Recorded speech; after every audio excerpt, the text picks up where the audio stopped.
Now, most SEO experts will tell you that site speed is one of the most important ranking factors. And a big part of that is that Google has actually gone on the record, of course, and said site speed is a ranking factor. But what if site speed is actually overrated? Now, don't get me wrong. Obviously, I would rather have a fast loading website than a slow loading website. No one is going to make that argument. My point here is that a lot of bloggers that I work with are running their blogs on their own. They don't have a team of people helping them with their site. So they have to do all of the branding, all of the keyword research, all of the content creation, all of the social media stuff, all of the technical stuff as well, right? So they have all of their plates very full with a limited amount of time.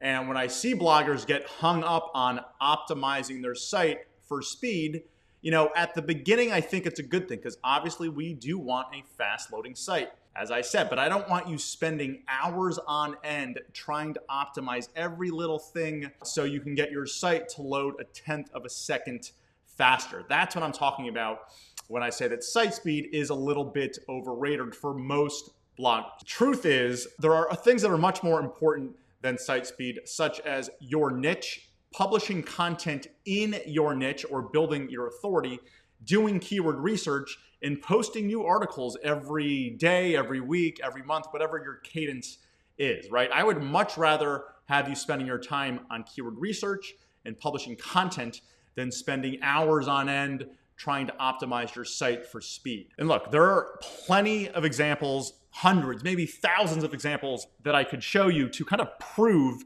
that site speed is not really the most important thing by a long shot, right? So take the keyword how to save money. Obviously a very difficult, very competitive keyword. Ahrefs says it has a KD score of 78, 33,000 searches per month, okay? Very, very competitive keyword. Now, one of the websites ranking in the top 10, I think it was number 9 or 10 when I was looking, is this credit union, okay? Virginia Credit Union, with a very thin piece of content, I might add. 10 tips for saving money, right? And it's probably 30 words per tip, and it's just, an article that you could probably write in 30 minutes, okay? Now, this article is ranking number 9 or number 10 for the keyword how to save money. Now, where things get interesting is when we plug that article from that credit union into page speed insights, which I've done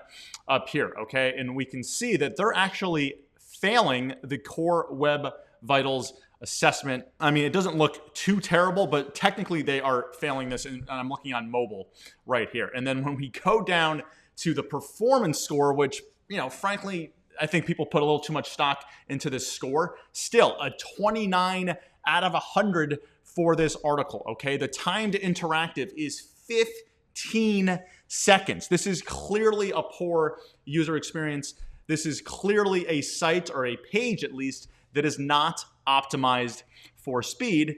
And again, they're ranking in the top 10 for this keyword, 10 tips for saving money. Their DR is a 57, which frankly for this keyword is not that high. Now again, that's one example. I could show you literally hundreds of examples of pages or websites that are ranking in the top 10 of Google, getting tons of traffic every month, and their site speed is horrible and looks like that. And what I want you to take away from this is not site speed isn't important at all. It is important, but it's not that important, right? Your niche and the articles that you publish, your relevancy is much more important. Your keyword research, going after low competition keywords, is much more important. The quality of your content, even though I don't think that article had very high quality, the quality of your content, obviously, much more important. The content velocity, right? The amount of content that you're publishing every week, every month, much more important. Your overall authority or your backlinks,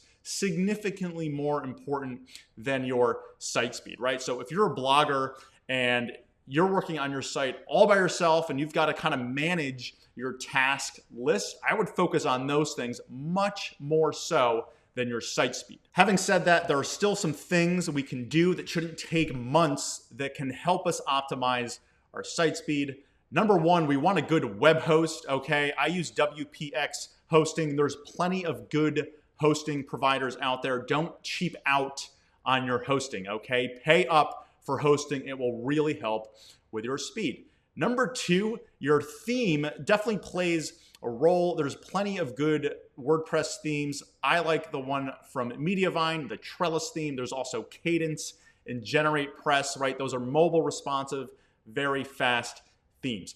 Number three are your images, optimizing your images. The Mediavine Trellis theme really does take care of that on its own, but there's plugins and services like Short Pixel, which can help with your image size. And then a caching plugin, again, depending on your theme, WP Rocket, again, it's $50 a year.